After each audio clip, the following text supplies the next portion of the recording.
Good morning. Good morning, my I Paint Yoga Black friends. Okay, I lost the picture for a second. I'm Julie. Thank you for showing up with me. So, yes, I'm Julie.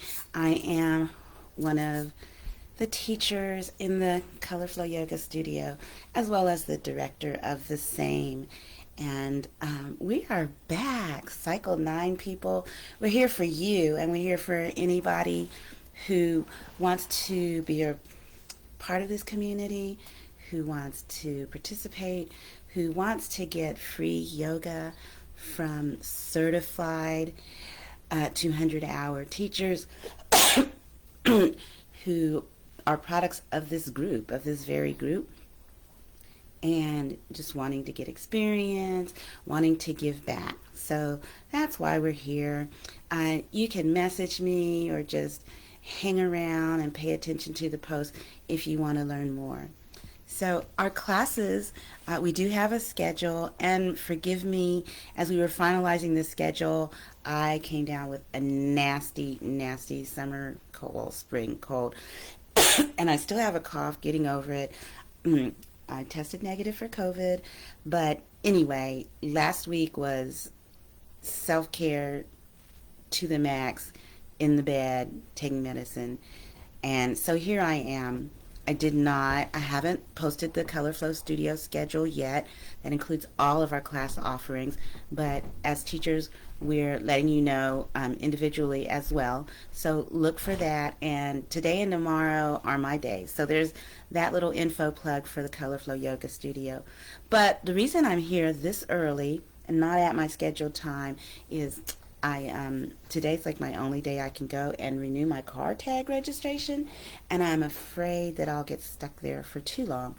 So I just wanted to be sure that I gave my offering at a point today. So what I decided to do was come on and do very, very short versions, so infomercials, of the two classes I'm offering on Tuesdays at 10 and 10:30 Eastern Time, just to honor my commitment and to put this in your mind and give you a taste. So not quite sure exactly how long each one will take. I'm thinking about a half an hour. So you may want to go and come back, but it'll be here for whenever. So there's that, because I didn't tell anybody I was doing this. I woke up this morning thinking about it, and I was like, oh, do that. So I have my stack of books in front of me, my little stack of children's yoga books, part of a growing collection. These are the ones I selected for this 8-week series of classes called CrissCross Applesauce, and it's family yoga story time. So I didn't want anybody to think that because I'm reading stories that, oh, well, I'm a grown person, this is not for me. If you have young children in your life, then this is a way that you can share yoga. And it's also just a fun way to do and share yoga. So before I go on, just a disclaimer. I want to be sure that folks know that there is no medical advice included in any way, shape, or form in our Color Flow Studio classes. That if you continue to watch or practice asana with me, flow with me, then that lets us know that you agree not to hold the Color Flow Yoga Studio, me, or any of its constituents, liable for any harm or injury that might come to you as a result of participating in this. So I trust that you're taking the necessary precautions. I also trust that you're listening to your body, you're doing what you can, what's within your ability, and you're adapting as you see fit, as you see the need. So yoga is never a competition. This is me with me, helping me to grow. So with that said, what I have decided to do each week is to use one of my books, read it, talk about it a little bit, and then go through some of the asana, some of the poses that you might see in the book, with tips along the way for how you would share this with young children. And for the most part, I'm talking about the preschool set, okay? Um, these are easily adapted across the age span, of course, except for like the very young infants or toddlers who are just going to play and wiggle around you, which is wonderful and fine, but we would never expect them to engage too actively or for any period of time. And that goes through the preschool age as well. But I'll talk about that more as we go. So I'm going to share a book, talk about it, tell a little bit about it, and then I'll step back to my mat and just maybe do some of the poses as if I would in front of a preschool class, okay? So mostly to the preschool age group and the adults or older children who are doing yoga, playing, and practicing with them. So a little bit of background. I've been doing yoga pretty much all of my adult life, and though being a certified teacher is very new to me, I've always, with my own children who are now grown, and with the preschool children that I've had the privilege of being around as an early childhood educator, I've always tried to share some aspects of yoga with them. It's so much fun, but it's so different than leading a Vinyasa flow or a formal yoga class. So I want to highlight that and want to share my love with you, which is yoga and little kids. So moving my books aside, and if you ever want a list or suggestions for how to choose books for children, be they yoga books or otherwise, let me know. It's I probably have over 1,000 children's books, y'all. That comes from 30 years of being in early childhood education. But this is a relatively new, recent favorite of mine, and it is called I Am Yoga. I shared this before. I called myself going to start this back in April, and then we made a decision, admins of this page and of the Color Flow Yoga Studio, to take a pause, which was so much needed, and then to come back stronger along with Cycle 9. So here we are. So I did share this book before. I don't know. One thing with young children is that repetition is so important and so much appreciated and so needed. So I'm going to hope and trust that it'll be the same for you.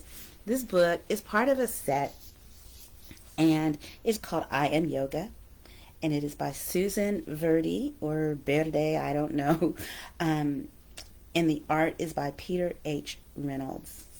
It is on, it is from the New York Times. No, they created another book called I Am Human, so it's a series, I said, and they are best-selling authors, creators, so that's cool to know. So when I'm reading a story to children, I like to show the cover of the book and be like, can you guess what this book is about? And they'll offer all kind of things. There's a bird on her head, things like that. We just accept whatever they suggest, but it's just a chance to use our imagination and try and engage with the illustrations. And then, somebody might say yoga if they've seen it before. I don't know. But you can say, well, it's called I Am Yoga. Have you ever heard of yoga? Do you know what that is? Well, we're going to read and find out. I always share the back of the book, especially when we have these really cool slip covers, because the art in children's books is beautiful in itself. And then sometimes the actual cover of the book is just as beautiful. So you could show and be like, is that yoga? What do you think she's doing? What is that? Why? You can ask questions, engage in conversation, y'all. It's the interaction and the time spent with the children it's more important than just the actual reading of the words on the page. Taking the time like this, engaging in conversation as we go is what builds relationships with the children, builds children's relationship with books. And so this is so very important. I like to show all of the pages, the inside cover, and I say things like, did you know that on the side of the book, this is the spine, it even tells us the name of the book again. And sometimes if there's a description on the back, I may or may not read it, but I'll say things like, the front of the book, in this case it would be on the sleeve, the front of the book tells us the name of the story and who wrote it and who made the pictures inside. And then if there's like words on the back, I'll be like, oh, there's a description on the back. Do you know what that is? It's telling us what's in the book. So if I'm in a store and I'm looking at books and I look at the back cover, it gives me an idea of what's in the book and it helps me decide if I want to buy it. So there you go. And then inside, any Head Start teachers here, y'all will recognize this model. But in the inside, there's a cover page. It's the same picture as on the outside cover too. Tells us the same information, but there's always a cover page. And I love to read the dedications because I think that it's a good thing to know why somebody wrote a story and who they had in mind when they were writing it. So I like to say, well, Susan Verde, she dedicates this. She was thinking about Jennifer Cohen Harper, her beautiful friend and mentor, and to yogis big and small. Hey, that's us. We're big and small yogis. Wasn't that so nice of her to write a story just for us? Wow. And then the author, Peter H. Reynolds. Peter wrote this to Bruce and Carol Hart. So those are people he had in mind when he was making these pictures. That to me is special and awesome. So here's the first page. Let's read. When I feel small in a world so big, look how big that world is.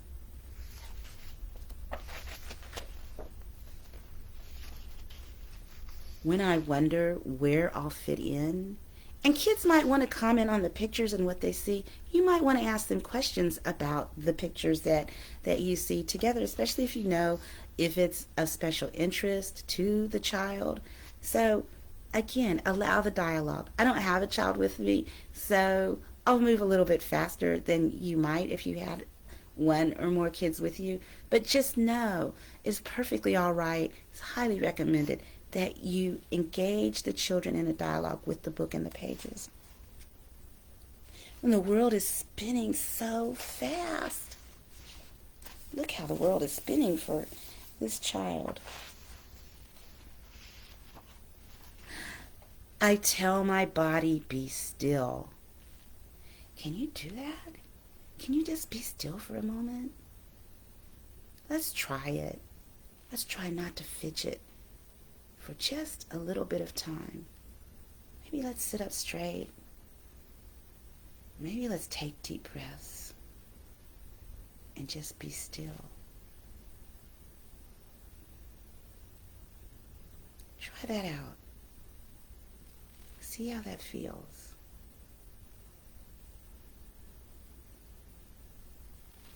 And maybe I can pay attention and see how long it lasts. And then when somebody starts fidgeting, we can continue on. Or you can stop and say, how did that feel? I tell my thinking mind, be quiet. So being still and being quiet kind of go together. So you might want to say, do you want to try it again and be quiet too? And you can always check in and say, how did that feel for you? It's important for children to be in touch with what they're feeling in their bodies, what they're thinking in their minds. That's yoga. I tell my racing breath, be slow. Ooh, that's a good one to try. Let's try it right now. So we're being still, we're being quiet, and we're breathing slowly.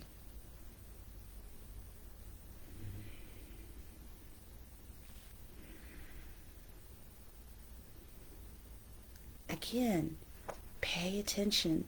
Pay attention to the movement and the stillness and the quiet and the breathing in the room.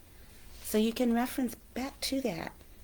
There'll be lots of times and opportunities where you can suggest that to the children. It becomes a coping mechanism. I close my eyes and make room in my mind, in my heart, to create and imagine. Ooh, what a gift. Imagination. What a gift. And what a gift to give time to encourage. We don't use our imagination enough these days, people. Here we go. I am yoga. I am yoga. You're yoga. I'm yoga. All of us are yoga. We don't even know it. But every day throughout the day, we're breathing. We're moving our bodies in different ways. We're paying attention. We're practicing yoga. I can touch the sky. I am so tall. Look at this child in tree pose. There's the cough coming back, y'all. I can soar among the clouds. I am so free. There we are, Warrior 3.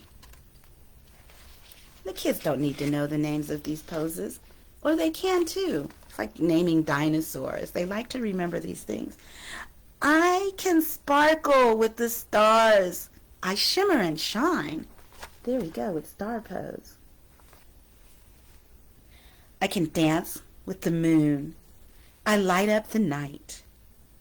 Here we are in half moon. Now these kids might want to get up and try this as you're reading, and depending on how many kids you have, go ahead, you can allow it, especially if it's only one or two of your own children. Otherwise you can say something like, hey guys, let's try and practice the sitting still thing. Let's listen to the whole story, and then I promise you, we can read it over as many times as you want, but after the book's finished, let's try out some of these. But first let's finish the story. So we'll turn the page. I can sail in the sea. I go with the flow, like in boat pose. I can open my heart. I feel love. See that very nice camel pose? Yes. I can see far and wide. I am focused. I can't tell. Okay, at first I thought it was eagle pose. I can't even tell what that pose is. But guess what? In the back of the book, it's explaining them all to us. I can turn things upside down. I am playful. Look at that down dog.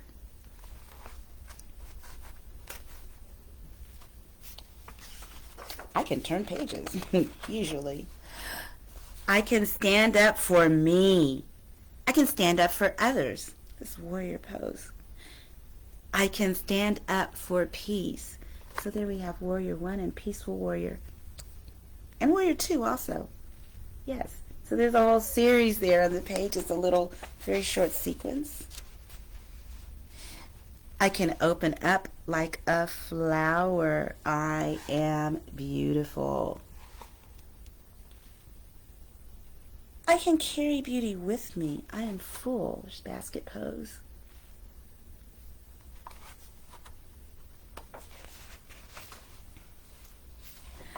I can say, I've had enough for today. I relax. Relax in child's pose. I can rest. I am calm. Here we go, finishing in Savasana. Did you notice that this book took us through a whole yoga sequence? Now the world is just the right speed.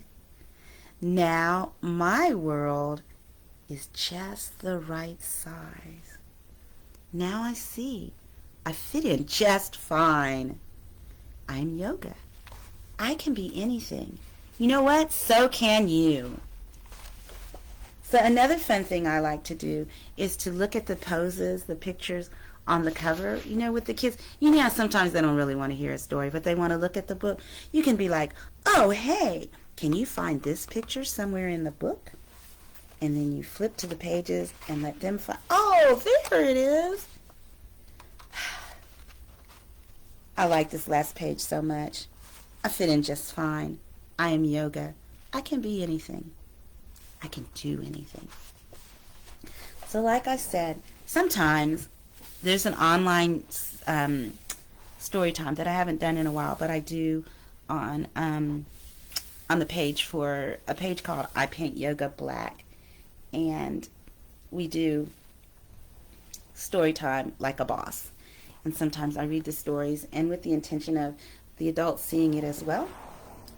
And I do take the time to read the author's notes in the back and maybe tell him, because like especially we like to highlight books that feature black and brown children or stories of black and brown children. And so a lot of times there's good like historical information that maybe we as adults haven't learned. So it's just like album covers, if anybody remembers those. You learn so much about the author, the creators, and the style and all of that. So here it does tell us about the author, who is a yoga teacher as well, of course, as a writer and so forth. And then all of the poses are shown, as well as like a description. You could even take, if you were using this as like your actual sequencing, we're going to just sample, but you can even borrow from the cues that are written in here. But I wanted to look for the pose I wasn't sure of. Let me see that. I wasn't, like at first glance I thought it was eagle pose, but then I'm like, well, the arms aren't exactly there. Wouldn't you know, they don't have it. I'm just going to call that eagle pose. But that's one that's not listed. Oh, it was eagle pose. Okay, I just didn't see it as well. So yes, eagle pose is right there. And y'all, let me just tell you, I got this book from Barnes & Noble. Amazon is a good source, but if you want to go get it right away, I got it from Barnes & Noble. Another thing is, especially for children's books, they can be so pricey. Go online and look them up, like on half-price books, or even if you go on Amazon and they'll have like the nearly new, gently used books. I like to look at places like that so that I can build my book collection, but I'm not breaking my bank. And then you know what else? The library is the best source. You would not believe. Well, I guess you would believe. I don't know. I'm a big fan of libraries. And a lot of times I'll test out a book by borrowing it from there. And then I'll be like, oh, no, I have to have this because I want to write in it or mark it up or keep it for longer. So anyway, that was my reading of I Am Yoga by Susan Verity and Peter H. Reynolds. So what I would do next, y'all, is I would step back to my mat. And I would be like, okay, who's ready? Y'all want to try out some of these poses? I'm just going to pick random ones. I'm not warmed up, but I might say something like, wait a minute, let me straighten my mat out a little bit. Here we go. I might say something like, well, what poses do you want to try out? Which one's your favorite? Or I might, as we're in the story, reading it in the conversation, I might notice which ones someone was either trying to do or really interested in, and I say things like, can you stand like a mountain? Can you just stand up straight? We're not worrying about alignment and, foot positioning and things like that. With young children, no, we're not worrying about that. This is introducing movement and the fun of that, and remembering how much kids are in daycare all day, they're at school, they don't just get a chance to freely move their bodies. This is that time. This is the gift that we're giving. So you might be like, pretend you're a mountain. Can you stand tall and rise high like the mountain peaks? You could do something like that. You could, say, well, did you see that one pose, tree pose? Let's try that. And then we could laugh and be like, oh, it's hard to balance. Can you bring your knee up high like this? I can't do it when I have long pants on, y'all. My feet always slide. But you could be like, whoa, I can't balance. Or, whoa, look at you. We got it, we can try these things out and just have fun with it. You can laugh and giggle, and then maybe you could come to the floor and try some of these things. What about boat pose? Did you see that one? That is the coolest thing. Let's try boat pose.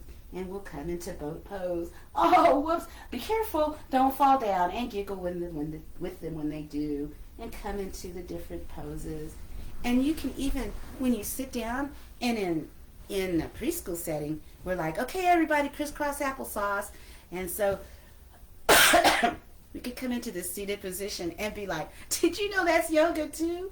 You could do like all sorts of things. Follow your heart, have fun with it, giggle, play.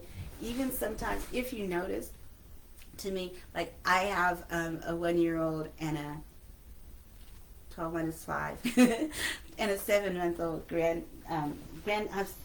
grandchildren. You notice how toddlers get up anyway? Like they come through tabletop. And sometimes they end up in down dog before they come up. We're always, my daughter, who's, my grandbaby is her son, she's also a yoga teacher.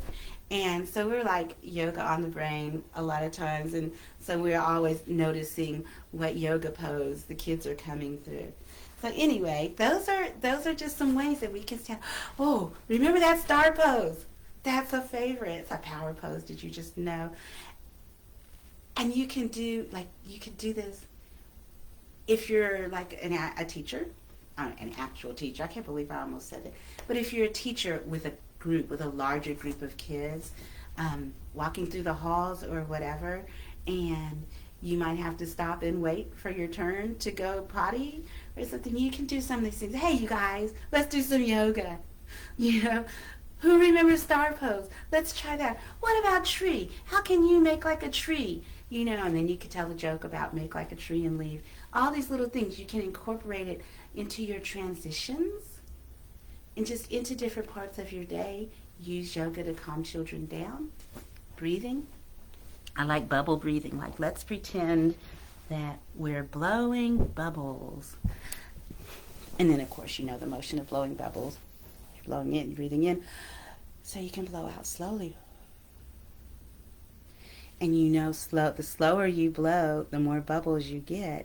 And we also know that extending the length of our exhalation, making it longer than the inhalation, helps to calm our nervous system. Works for kids too. So anyway, that's my sharing of CrissCross Applesauce yoga story time with children. Okay, so thanks for sharing with that. Y'all, this is a pause. I'm just going to take a few minutes. I'm feeling, excuse me, I'm this is yoga in real life. I'm feeling overheated, and I know that's going to trigger some very heavy coughing. So I'm actually just going to talk through a preview. Excuse me, please excuse me. I have so much congestion that's trying to drainage is the word. So I'm just going to tell you a little bit about my proper Vinyasa flow and why I decided to do it. So like I said, on Tuesdays, so first of all, the Color Flow Yoga Studio classes are to be a half an hour or less. And as a form of self-care, of group self-care, we have decided to only teach one class. So, we as teachers, we may be teaching elsewhere, as I do. I have a couple of in-person classes, and but we've decided to only do one class in the studio, in the Color Flow Yoga studio.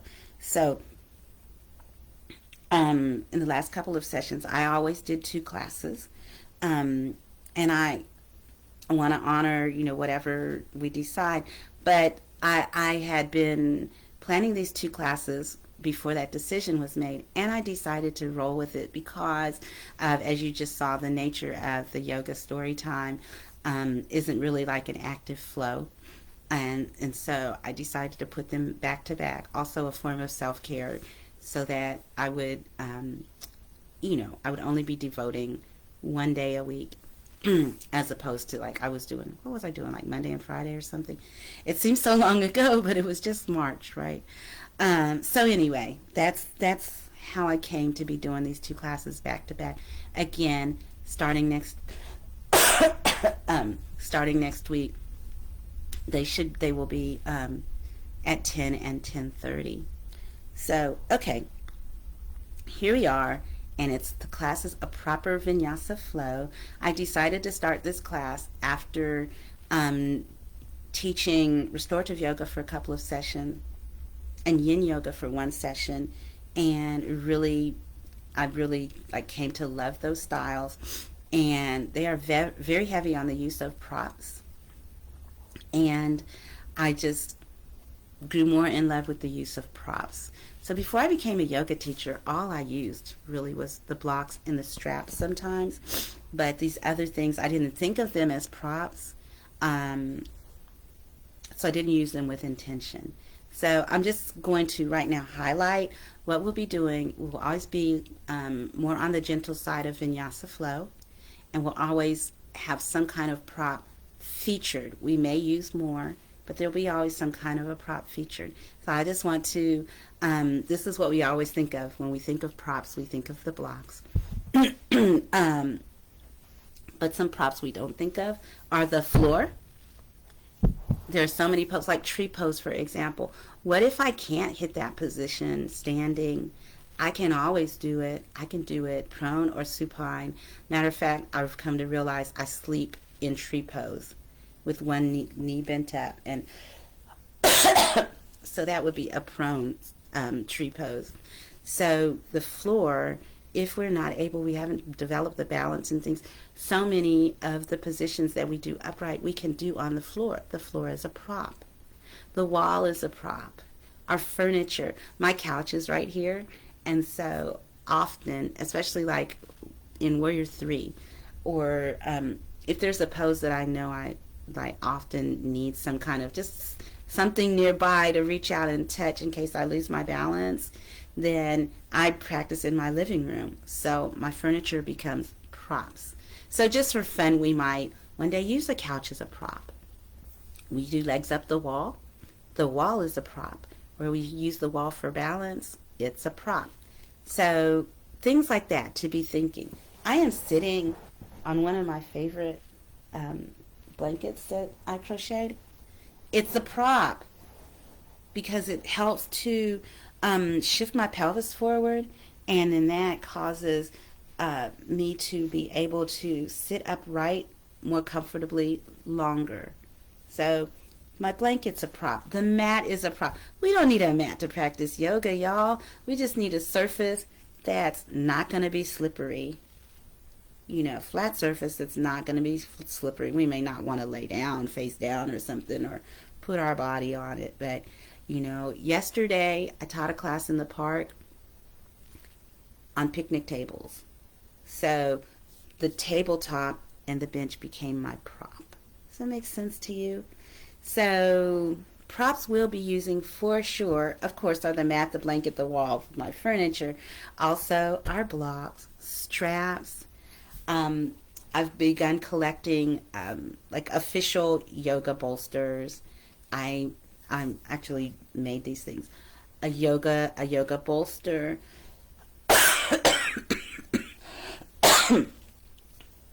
The rectangular one, rolled ones, also meditation cushion, and then probably like if I'm using blocks, I'll also bring in alternatives that we could use if we don't have blocks. Okay, so if you're new to teaching and you haven't started collecting these things, then this will be an opportunity for you to see and try them out and start your collection. I've also, over time, once I started doing restorative yoga, hot and heavy, I know which bed pillows are also like good props, which ones are the firmest, which pillows off of my couch can serve as substitutes or alternatives and things. I know that my dining room chair is really good for certain poses, but then I also went and bought a metal folding chair to use as well. So that's just my little preview and discussion of what's going to happen. And I hope I've piqued your interest. I hope that you will consider joining me. I'm in Eastern Standard Time, y'all, so 10 o'clock Eastern Standard Time on Tuesdays. I don't know next week what my background's going to look like because I will be on vacation. But since we're going to be in an Airbnb, I'm trusting that there will be a space for me to do it, you know, unhindered. Would that be the good word? And so next Tuesday might be like this, me getting on live early in the morning, but it will be a full class. It will be a full storybook reading and a full proper vinyasa practice class. So you'll hear more about it soon. Please join me. And I think that, I'm looking at my books here, I think that next week we might, since we've been of late doing sun salutations, if any of you participated in the sun salutation challenge, I think maybe we'll do this book called Hello Sun, which of course is taking children through that sun salutation sequence. So there you have it, y'all. And I only took up 31 minutes of your time. So here we go. I promise. I have to promise. Excuse me. That I will get the schedule up. That's me holding myself accountable. I'll get the schedule up tomorrow morning at the latest. And I'm just taking it slow now with this cough and coming, now that I'm not like all congested and sleepy constantly. I'm doing until I'm tired and then I rest, which is what I should do all the time anyway. But once I get my car tags this morning when they open, then I will be able to come back and focus on the Color Flow Yoga Studio. So thank you again for joining me. Thank you for your participation. We have had a couple of classes already. Thank you for your participation. When you take a class, do come online and let us know what you think. And that will help bring other people to participate in the studio as well. So with that said, I offer you peace and gratitude. And may we all be blessed. All right. Have a good day. All right, I'm turning this off now. Bye-bye. Thought I was ending it. There we go. Okay.